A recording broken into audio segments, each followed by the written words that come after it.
Assalamualaikum warahmatullahi wabarakatuh. Saya Muhammad Nurul Yakin, mahasiswa PPG Percepatan Gelombang 2.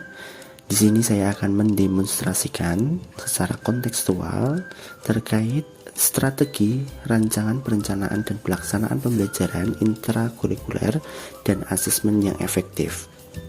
Jadi, untuk merancang perencanaan dan pelaksanaan pembelajaran intrakurikuler dan asesmen yang efektif itu diperlukan pengetahuan terlebih dahulu terkait prinsip pembelajaran dan prinsip asesmen itu sendiri. Prinsip pembelajaran dan asesmen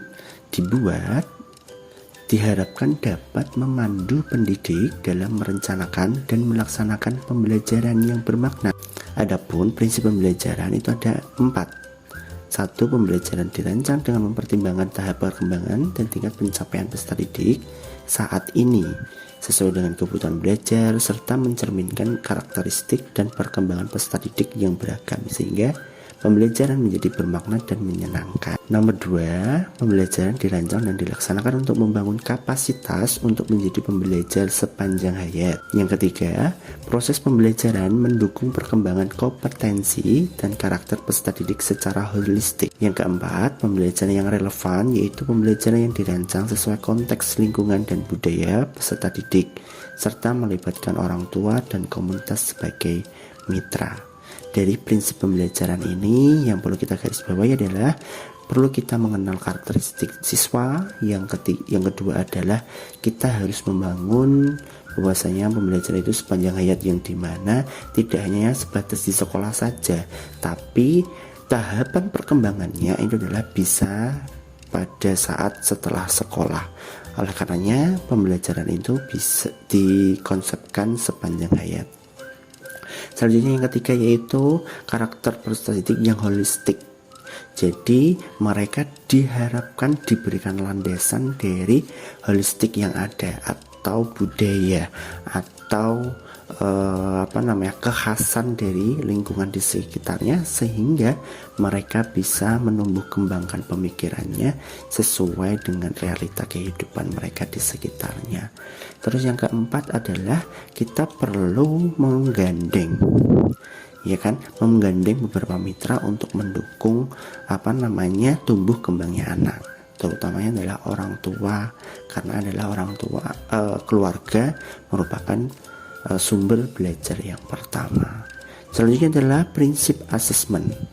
Yang pertama, prinsip asesmen itu merupakan bagian terpadu dari proses pembelajaran, fasilitasi pembelajaran, dan penyediaan informasi yang holistik sebagai umpan balik untuk pendidik, peserta didik, dan orang tua wali agar dapat membantu mereka dalam menentukan strategi pembelajaran selanjutnya.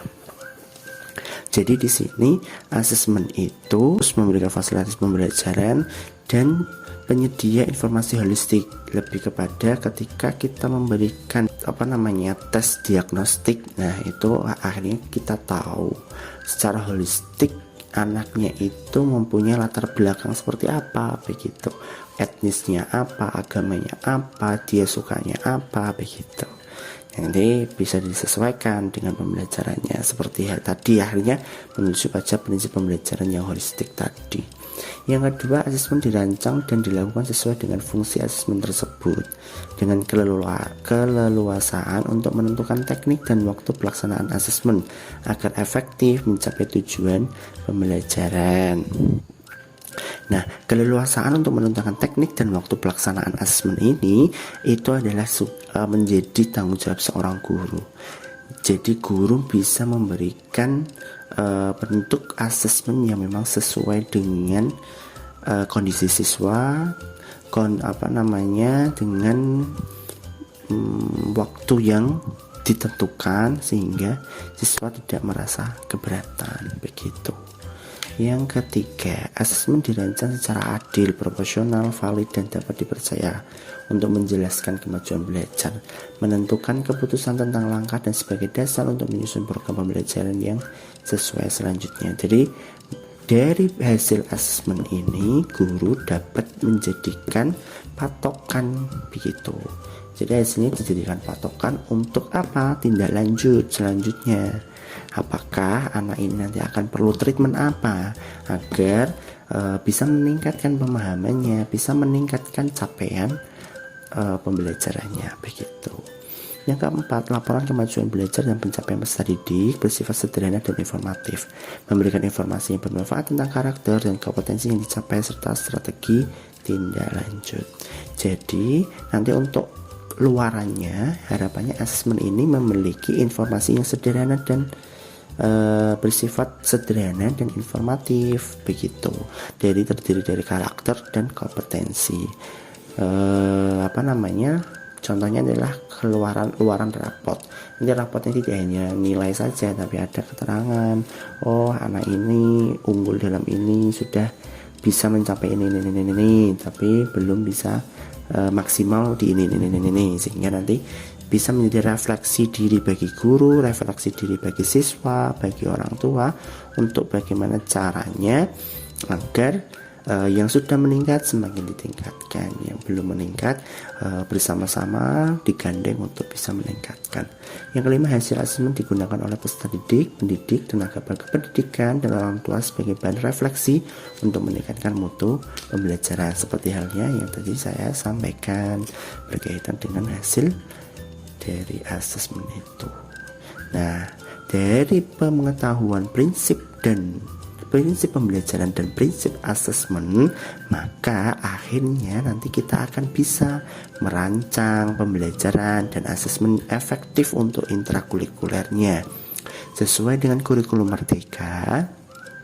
Luaran dari pemerintah itu adalah CP, yaitu capaian pembelajaran, sehingga perlu nantinya kita akan menurunkannya atau menyusunnya menjadi tujuan pembelajaran, dan kumpulan-kumpulan tujuan pembelajaran tersebut akan menjadi alur tujuan pembelajaran. Itu adalah fase pertama atau tahap alur pertama dari perencanaan pembelajaran dan asesmen intrakurikuler di kurikulum Merdeka atau di pembelajaran paradigma baru. Yang kedua, baru perencanaan dan pelaksanaan asesmen diagnostik, seperti halnya prinsip tadi, prinsip asesmen, ya, bahwasanya memberikan informasi yang holistik. Nah, itu ditetapkan dari mana? Yaitu dari asesmen diagnostik, begitu. Nah, baru dari informasi holistik, kita tahu latar belakangnya bagaimana, akhirnya guru bisa memberikan kebijakan, keputusan apa rancangan pembelajaran yang sesuai, dari mulai modelnya yang kita pilih nanti seperti apa, nanti ada pendekatannya apa, strateginya apa, metodenya apa, teknik taktiknya bagaimana, begitu. Nah, itu masuk dalam pengembangan modul ajar, begitu. Terus selanjutnya, penyesuaian pembelajaran dengan tahapan, capaian, dan karakteristik peserta didik. Nah, di sini dalam proses pembelajarannya nanti disesuaikan dengan karakteristik peserta didik tadi, hasil dari diagnostik, asesmen diagnostik, begitu. Yang kelima, perencanaan, pelaksanaan, dan pengolahan asesmen formatif dan sumatif.